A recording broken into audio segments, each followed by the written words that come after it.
Hello दोस्तों, नमस्ते प्रणाम। मैं आप सबकी ललिता मिश्रा अपने यूट्यूब चैनल ललिता देहाती गीत में आप सबका स्वागत करती हूँ। अभिनंदन वंदन करती हूँ, नमस्ते प्रणाम करती हूँ। तो आप लोग कैसे उम्मीद करती हूँ बहुत अच्छे होंगे। तो आप लोग के चुटकुला नाच गीत पति पत्नी का सुनाऊंगी, तो आप लोग सुनिएगा और कमेंट बॉक्स में जरूर बताना कैसा लगा आप लोग का चुटकुला नाच गीत। और अपना प्यार दुलार आशीर्वाद अपनी इस छोटी बहन पर जरूर दीजिए, ताकि आप सबके बीच में वीडियो के माध्यम से, इस चैनल के माध्यम से हम भी बने रहें। जय माता दी दोस्तों। मरले बाबल मुआ आंगे आंगे मोरा ताड़ के, मरले बाबल मुआ आंगे आंगे मोरा ताड़ के, मरले बाबल मुआ आंगे आंगे मोरा ताड़ के।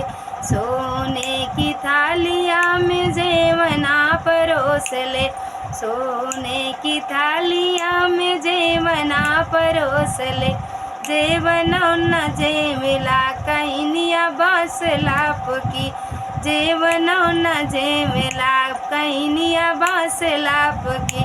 मरले बाबल मुआ आंगे आंगे मोरा ताड़ के, मरले बाबल मुआ आंगे आंगे मोरा ताड़ के।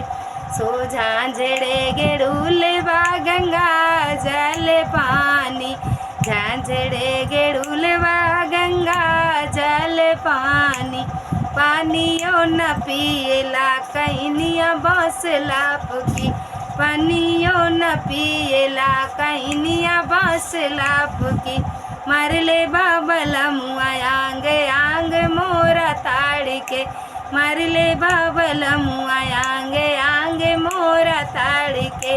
लौंगा इलायची के बीरे बाजोरावले, लौंगा इलायची के बीरे बाजोरावले, बीरे वो न कुचला कहिनिया बास लाप की, बीरे वो न कुचला कहिनिया बास लाप की। मरले बाबल मुआ आंगे आंगे मोरा ताड़ के, मरले बाबल मुआ आंगे आंगे मोरा ताड़ के। फूलेवा के झारी झारी से जिया लगावले, फूलेवा में झारी झारी से जिया लगावले, से जियो न सोवेला कहिनिया बास लाप की, से जियो न सोवेला कहिनिया बास लाप की। मरले बाबल मुआ आंगे आंगे मोरा ताड़ के, मरले बाबल मुआ आंगे आंगे मोरा ताड़ के, मरले बाबल